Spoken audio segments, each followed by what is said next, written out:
Anyway, welcome to this episode of Grim Grizz. And let me recommend, if you have episodes, go ahead and live stream them, man. It's gold. Even if people don't recognize it, it's gold, okay? Because if we can have video of symptomatologies, we can start to work with that. There's machine learning stuff, you know? Boom, the beast in the bicameral mind.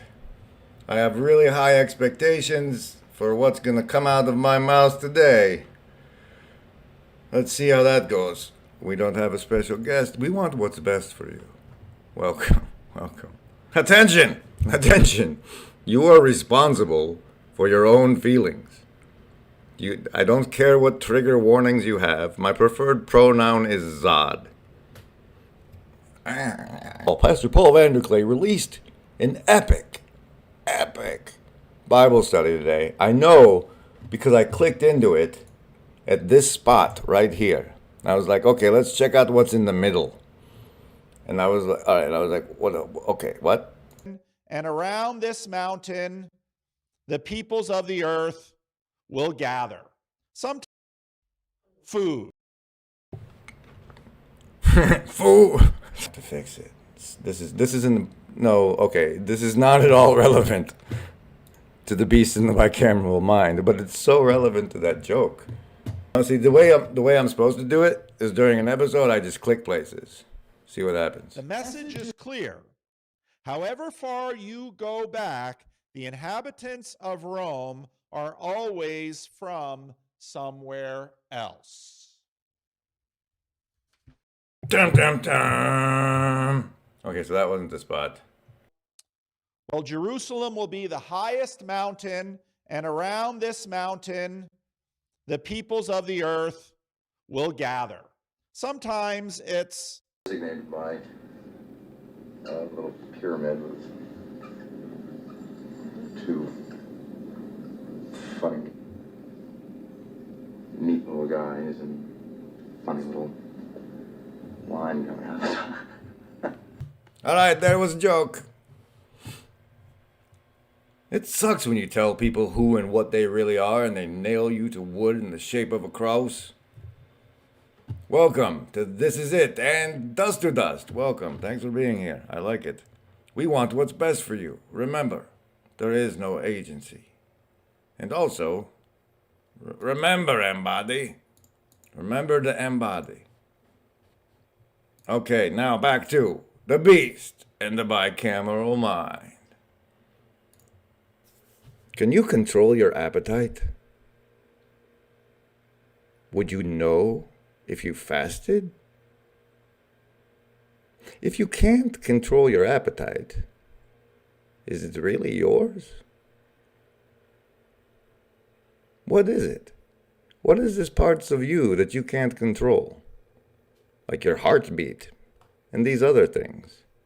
Is it just the animal meat sack body you've been born into? Is it a beast? Are you an angel sent down from heaven to elevate a beast? I think everybody has especially atheists, have a really inaccurate understanding of faith. And I don't know, I guess everything I do is shadow shit. But, so to me, I think you're constantly faithing. It's like the way your heart beats is you have faith in things. You need to. It's like those are mental constructs that you put your faith into. No, it's like for the longest a really long time in my life, I was if I only had the faith of a mustard seed, like if I had poured the faith that I always naturally produce was going into the belief that I didn't have enough faith. So, you see? I don't know. But anyway, I think faith is just something that's constantly happening. And you can maybe direct it consciously, but I think most of it happens in the shadows, in your map of reality. I think that's, yeah. It's a thing you direct. Anyway, that's faith. We're doing the beast in the bicameral mind. Then we got Oh, by the way, since we talked about appetite, there's one that hampers the hormones in your gut, chemically altering your hormones. Contrave fucks up your hypothalamus, the part of your brain that regulates appetite, temperature, and other functions. And this one is a combo of 2 drugs, a stimulant, and one for seizures. So, or you can, okay, the beast. I was first exposed to the Gospel of Thomas in an Arnold Schwarzenegger movie. And I don't think it was the one about the clones.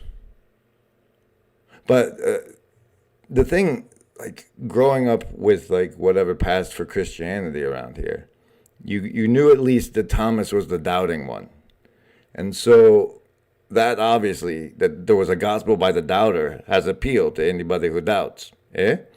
So, and I checked it out, and when I did check it out, there was a lot I liked. And maybe that's why I lean so Gnostic, eh? But one part that didn't make sense to me at the time when I first checked it out was line 7, or saying 7. And this is a Gnostic text, Gnostic heretical text for all you Christian people. You probably tuned out already, okay? But it says, Jesus said, "Blessed is the lion which becomes man when consumed by man, and cursed is the man whom the lion consumes, and the lion becomes man." And so in this way, if we substitute beast, where he says lion there, or just recognize that a lion is a beast, and we also are riding around in beasts, right? So blessed is the beast which becomes man. So when you eat the beast, it becomes man, and it is blessed. But cursed is the man whom the lion consumes, and the lion becomes man. So if the beast in you wins and becomes man, you're fucking cursed. But if you best the beast, then you're blessed, according to the Gnostic doubting Thomas gospel. And so there is the beast part of beast and the bicameral mind. Dust to Dust, who is in the crowd tonight. For all of you, say hello. He's a nice fella. He makes videos too. I know I saw it in the town square portion of the Broken Clock Tower Discord, where everyone is allowed to promote their own stuff in the town square section of the Discord. The tavern section is where people hang out and chat. The disclaimer section is where I announce events such as this and put my own self-promotions. Everyone else just goes in the town square section of the Discord. In case you guys are wondering. I'm just going to do a rather off-the-cuff sort of video. And one of the best parts about this video is how many times he says Grimgris. As these are more or less just videos firmly based on just thinking things out, and we call that open node cognition, especially when it's a live stream and people can jump in. Dust to Dust, who is in the crowd of this live stream that I'm probably going to clip parts out of, says, "I listen to myself and cringe." And you know what? That's so true of everyone. And you know what we do about that? You know how we deal with how we don't like to see the negative aspects of ourselves? What we do is we look around at everybody else, and the ones who have what we hate about ourselves that's stuffed way down in the shadow, we really don't like them. And we let them know we don't like them, because it's the part of us that we don't like. That was one of the really good parts of the talk. What was it, me and Chad had, I thought. There is no agency. There's the Bicameral Mind, I think, is a book or something. And there's this guy, Ian McGilchrist. Mourning Talk had him on. I wanted to look more at that. Hold on. I don't know why he's mourning. He won't tell me. But there's this guy called Mourning Talk who asked me, like, how do you get the Paul Vanderklay to talk to you? And I was like, dude, you just get a rando slot. This guy. The impression that I think the left hemisphere is entirely negative, that it's right. and I think it is when it takes control. This comes back to this very simple idea that it's a very good emissary, but a very poor master. And in fact, it turns out that Einstein said something almost exactly like that, which I didn't know at the time I read the book. I think he said the rational mind is a useful servant, and the intuitive mind is a precious gift. Oh, I got a problem. So it's like, okay, I got a problem. But then I immediately drifted right back out into the consciousness. And I affectionately refer to this space as La La Land. But it was beautiful there. Imagine what it would be like to be totally disconnected from your brain chatter that connects you to the external world. So here I am in this space, and my job and any stress related to my job, it was gone. And I felt lighter in my body. And imagine all of the relationships in the external world and any stressors related to any of those, they were gone. And I felt this sense of peacefulness. And imagine what it would feel like to lose 37 years of emotional baggage. Oh, I felt euphoria. Euphoria. It was beautiful there. And then again, my left hemisphere comes online and it says, I want to find the part where she's the whale. That's my favorite. When I woke later that afternoon, I was shocked to discover that I was still alive. When I felt my spirit surrender, I said goodbye to my life, and my mind was now suspended between two very opposite planes of reality. Stimulation coming in through my sensory systems felt like pure pain. Light burned my brain like wildfire, and sounds were so loud and chaotic that I could not pick a voice out from the background noise, and I just wanted to escape because I could not identify the position of my body in space. I felt enormous and expansive, like a genie just liberated from her bottle. And my spirit soared free like a great whale gliding through a sea of silent euphoria. Nirvana. I found nirvana. Long ago, the native sorcerer shamans of Mexico discovered that we have a companion for life. He said, as clearly as he could, we have a predator that came from the depths of the cosmos and took over the rule of our lives. Human beings are its prisoners. The predator is our lord and master. It has rendered us docile, helpless.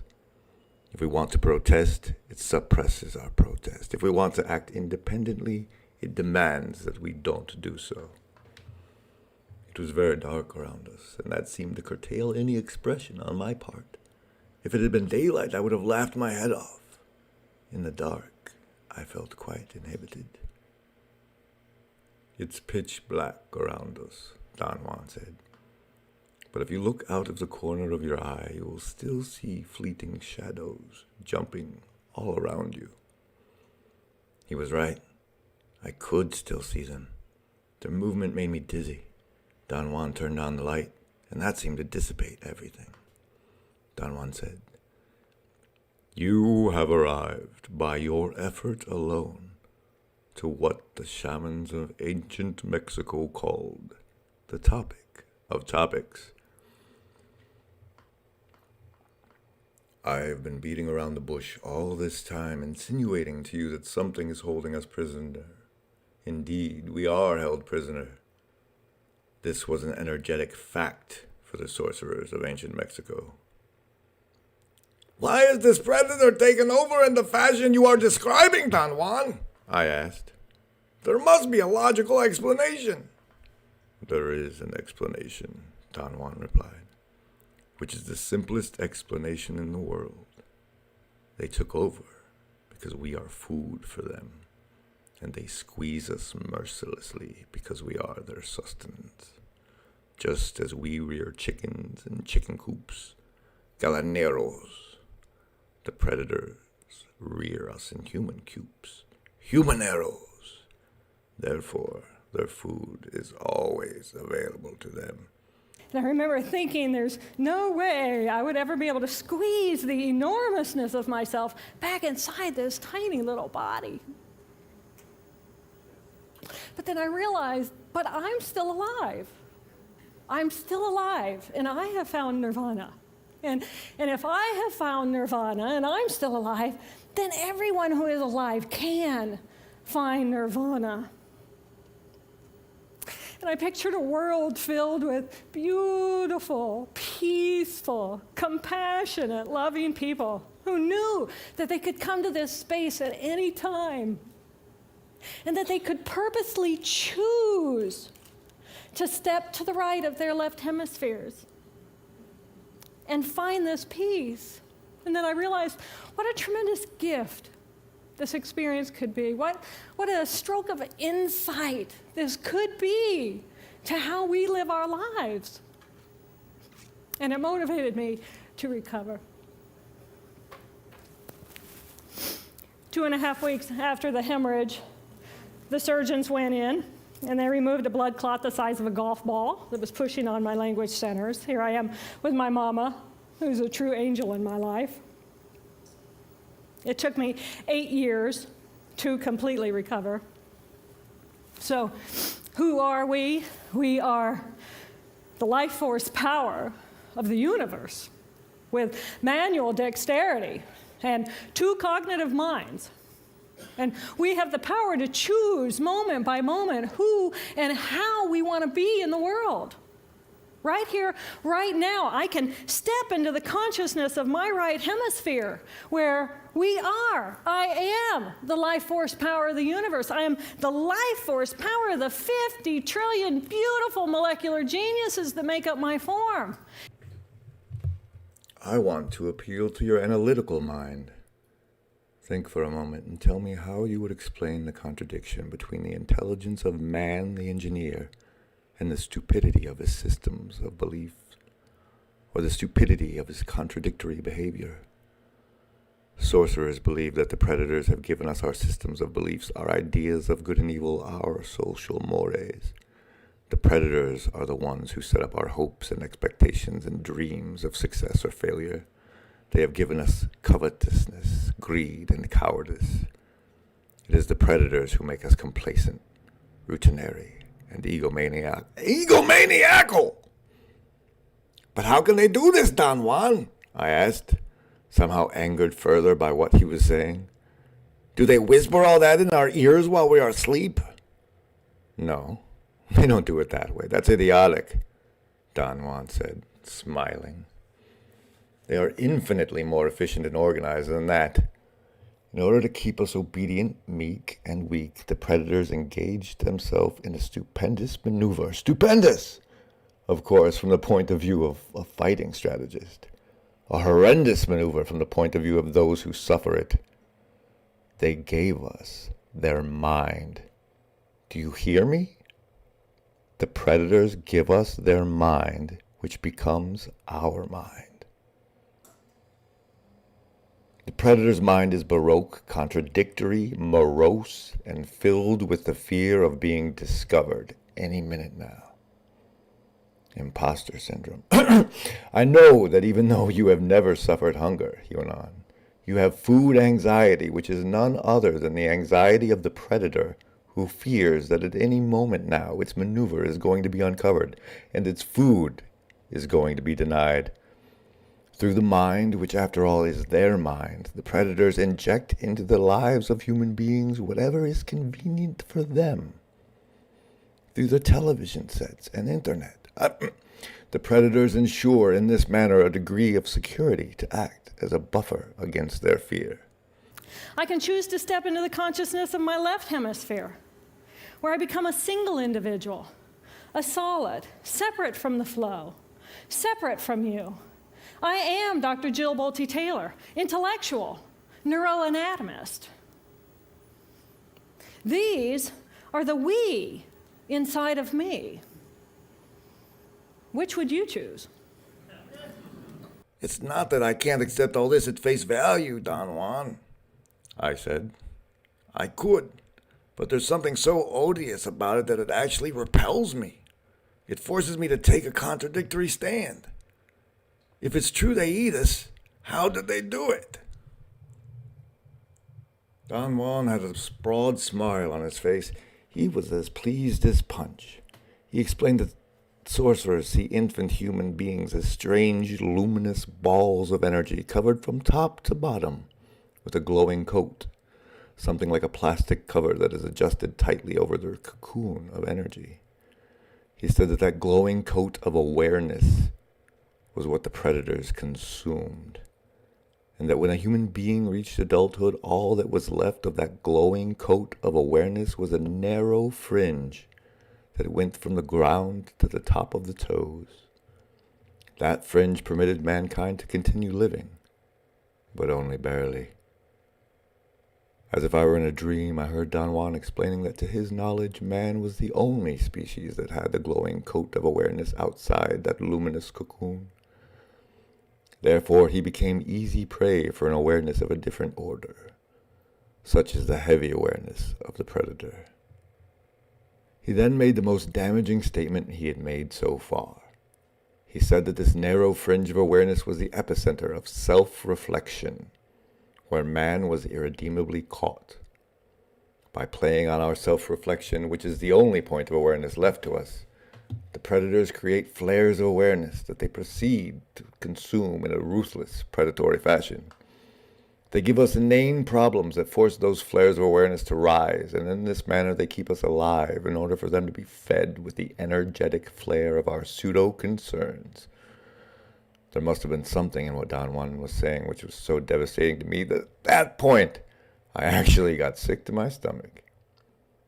After a moment's pause, long enough for me to recover, I asked Don Juan,